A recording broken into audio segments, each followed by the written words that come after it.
Et une question ce matin, Pauline, faites-vous partie de la moitié des Français concernés par la gigantesque cyberattaque de la semaine? Nous sommes 33 millions touchés par un vol de données qui a ciblé 2 sociétés, 2 gestionnaires du tiers payant pour des complémentaires santé, Viamedis et Almeris. Alors Pauline, première question qui vient tout de suite à l'esprit, comment savoir si nous avons été touchés par ce piratage informatique? Vous avez dû recevoir à ce moment-là un message de votre mutuelle. Mais si ce n'est pas déjà fait, ne criez pas victoire trop tôt.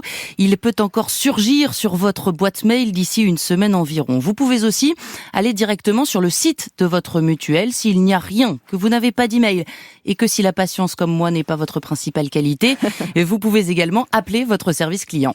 Et si on me répond « Désolé madame » ou « Désolé monsieur », vous faites partie des clients concernés par ce vol de données? Alors déjà, gardez votre calme, c'est un peu angoissant, mais il n'y a pas de danger immédiat. Le tout est de ne pas faire d'erreur, en l'occurrence, de ne pas répondre à un email malveillant. Si vous ne le faites pas, vous réduisez très fortement le risque de vous trouver en difficulté, nous dit Florent Delavallée, expert à la CNIL, le gendarme de la sécurité informatique. Alors comment ne pas faire d'erreur? Il faut ici, comme souvent, appliquer une règle d'or, la poubelle. Si un mail vous demande un code, un mot de passe, qu'on vous dit que c'est urgent, qu'il faut cliquer sur un lien, alerte rouge, poubelle, vous supprimez, vous ne répondez surtout pas. Parce que c'est ça le risque majeur de cette cyberattaque, le phishing, ce qu'on appelle en français l'hameçonnage, de faux mails, de faux SMS pour récupérer vos mots de passe. Et par exemple, Pauline, qu'est-ce qu'on peut recevoir comme type d'email? Alors les pirates informatiques ont volé plusieurs choses. Nom, prénom, date de naissance, mais surtout, et c'est ça qui est le plus dangereux ici, des millions de numéros de sécurité sociale. Vous pouvez donc recevoir dans quelques mois un email de ce que vous pensez être votre assurance maladie.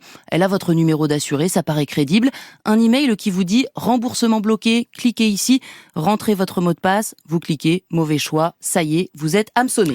Email à proscrire donc, y a-t-il d'autres risques, Pauline? Oui, l'usurpation d'identité sur des sites comme Pôle emploi, Amélie.fr ou votre portail retraite. Alors 2 conseils. Si vous avez le sentiment d'avoir répondu trop vite à un email, que vous avez un doute, vous pouvez toujours porter plainte. Et puis, 2e conseil, vérifiez que vos mots de passe sont suffisamment efficaces. Et ça veut dire quoi ça?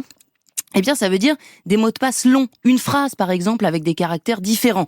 Ce qui est à changer d'urgence, les mots de passe avec votre date de naissance, le prénom de votre conjoint, de votre animal de compagnie. On oublie les chatons 75, les loulous 78. D'accord. Et on opte pour des mots de passe aléatoires qui peuvent être générés par des gestionnaires de mots de passe.